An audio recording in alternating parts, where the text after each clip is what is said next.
안녕하세요. 반갑습니다. 늙어서 놀고 싶은 노세입니다. 오늘은 현재 굉장한 이슈죠. 전세 사기에 대해서 알아보도록 할게요. 전세 사기의 절차가 어떠한 절차로 이루어지게 되는지 알게 되시면 조금이나마 도움이 되실 거예요. 특히 이제 막 직장을 구해서 살 집을 전세로 알아보고 있는 사회 초년생들에게는 굉장히 유익한 영상이니까 꼭 시청해 주시면 감사하겠습니다. 뒤에서 이 전세 사기를 예방할 수 있는 방법에 대해서도 말씀을 드리도록 할 테니까 끝까지 잘 시청을 해주세요. 이해하기 쉽게 예를 들어서 설명을 해드릴게요.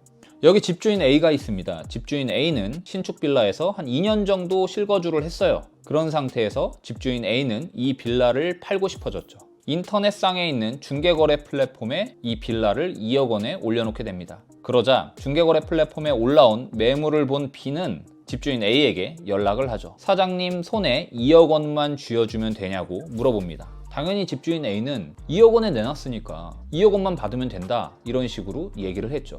그리고 B는 집주인 A에게 집을 보고 싶다며 날짜를 잡았습니다. 집을 보러 오기로 한 날, B는 C를 데리고 와서 집을 보여줍니다. 당연히 집주인 A는 C가 이 집을 살 거라고 생각을 하고 있었죠. 다행히 C가 이 빌라가 마음에 들었던 것 같고 B는 다시 집주인 A에게 연락을 해서 계약서를 쓰자고 합니다. 계약서를 쓰기로 한 당일 집주인 A와 C가 계약서를 쓰는데 매매 계약서가 아닌 전세 계약서를 씁니다. 전세 계약 금액은 2억 2천만 원이죠. 집주인 A 입장에서는 좀 의아했지만 어쨌든 2억 2천만 원이라는 돈이 집주인 A에게 들어올 것이기 때문에 큰 위험은 없을 거라고 생각을 했습니다. 그렇게 헤어지고 시간이 지나서 C는 집주인 A에게 전세보증금 2억 2천만 원을 모두 완납하게 됩니다.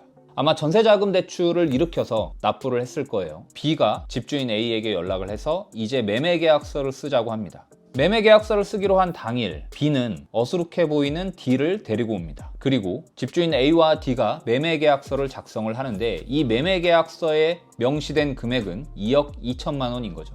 즉, 이 D는 이 빌라를 매수를 하게 되는데 전세보증금 2억 2천만 원을 떠안는 조건으로 매매계약서를 쓰다 보니까 한 푼도 A에게 주지 않아도 되는 거죠. 그리고 B는 전 집주인 A에게 2천만 원을 달라고 요구를 합니다. 그러겠죠. 왜냐면 2억 원만 손에 쥐어주면 된다고 했으니까 2천만 원이 더 들어오게 된 거잖아요. 그래서 그 2천만 원을 돌려달라고 하는 거죠. 2천만 원을 받은 B는 D에게 500만 원 정도를 보수로 입금을 할 것이고 나머지 1,500만 원을 모두 가져가게 되는 거죠. 이게 전형적인 전세 사기의 패턴이에요. 그럼 여기에서 최대 피해자는 누구일까요? 전세보증금 2억 2천만 원에 살고 있는 세입자 C예요. 생각을 해보자고요. 이 전세 세입자 C가 2년 계약 기간이 만료가 되어서 전세를 빼고 보증금을 돌려받고 싶어요. 그러면 보증금을 누가 돌려줘야 되죠? 바로 집주인 D죠. 집주인 A에서 D로 명의가 변경됐잖아요. 근데 집주인 D는 아마 돌려줄 마음이 없을 겁니다. 아마 자기 거인지도 모르고 있는 사람들이 태반일 거예요. 아까 제가 말씀드렸던 게 어수룩한 사람이라고 했잖아요. D가 전형적인 바지 사장입니다.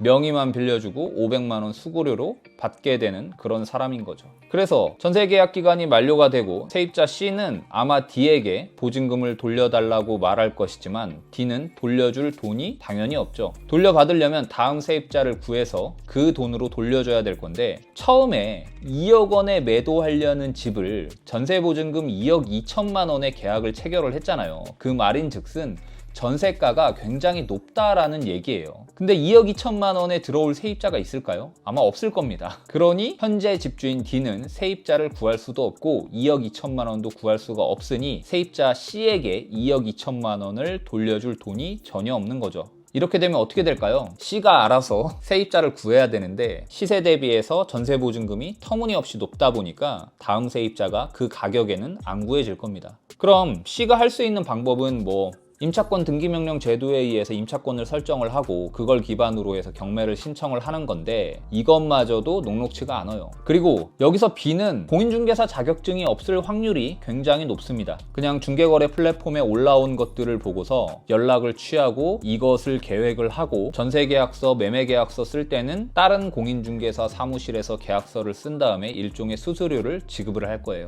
이런 전세 사기는 빌라에서만 많이 나타납니다. 그 중에서도 준신축 재건축 아니면 신축 빌라에서 굉장히 많이 나타나요. 그 이유는 아파트 같은 경우에는 가격이 워낙 투명해요. 전세 가격, 매매 가격이 너무 투명하다 보니까 인터넷에 확인해 보면 바로 알아볼 수 있어요. 하지만 빌라 같은 경우에는 전세 가격, 매매 가격이 굉장히 불투명하죠. 그래서 이런 류의 사기가 많이 발생이 되고 있습니다. 뿐만 아니라 신축 빌라, 준신축 빌라에서 이런 일들이 발생이 되는 이유가 전세가를 높게 받을 수가 있거든요. 오래된 빌라 같은 경우에는 전세가를 높게 못 받잖아요. 반면에 신축 빌라 같은 경우엔 전세가를 굉장히 높게 받을 수 있기 때문에 이런 일들이 발생이 될 수가 있어요. 그러면 여기서 이런 전세 사기를 예방을 하려면 어떻게 해야 될까요? 번거롭겠지만 한 두세 군데 공인중개사를 통해서 전세 시세를 파악하는 수밖에 없습니다. 어떤 공인중개사 혹은 이런 브로커가 전셋집을 보여줬는데 2억 원이래요. 근데 이 2억 원이라는 전셋값이 싼지 비싼지 가늠이 안 되잖아요. 이럴 땐 다른 공인중개사에 방문을 하셔가지고 전세 가격 2억 원짜리의 집을 한번 보세요. 그러면 대충 알 겁니다. 내가 처음에 들어가려고 했던 2억 원짜리의 전셋값이 싼지 비싼지 바로 아실 거예요.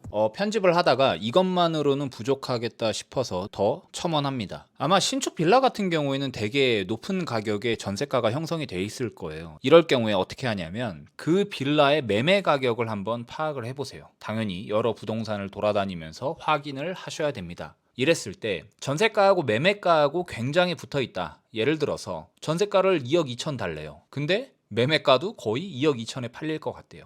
이렇게 되면은 무조건 전세 사기라고 보시면 됩니다. 전세 사기가 아니더라도 나중에 전세 보증금을 못 돌려받을 확률이 매우 높아요. 그래서 전세가가 굉장히 높다라고 생각이 되신다면 전세가를 좀 낮추고 그중 일부를 월세로 전환하시는 걸로 추천을 드립니다. 이렇게 한다고 하면은 당연히 이런 류의 사람들은 안 된다고 할 거예요. 왜냐면 전세 보증금을 최대한 높여서 그거를 바로 넘겨주고 나머지의 금액에 대해 갑자기 오디오 배터리가 나와가지고 전세 보증금이 과하니 일부는 월세로 하겠다고 하면 당연히 안 하겠죠. 그러면 너무 위험하니까 그런 전세는 들어가지 않는 게 좋습니다. 전세나 아니면 집을 구하실 때는 꼭 한 군데가 아니라 다른 데, 두세 군데, 여러 군데 돌아다니면서 시세가 어떻게 형성이 돼 있고 이 가격이 적절한지 한번 판단을 해보시면 이런 일을 예방할 수가 있어요. 그럼 다음 시간에는 더 좋은 컨텐츠로 찾아뵙도록 하겠습니다. 감사합니다.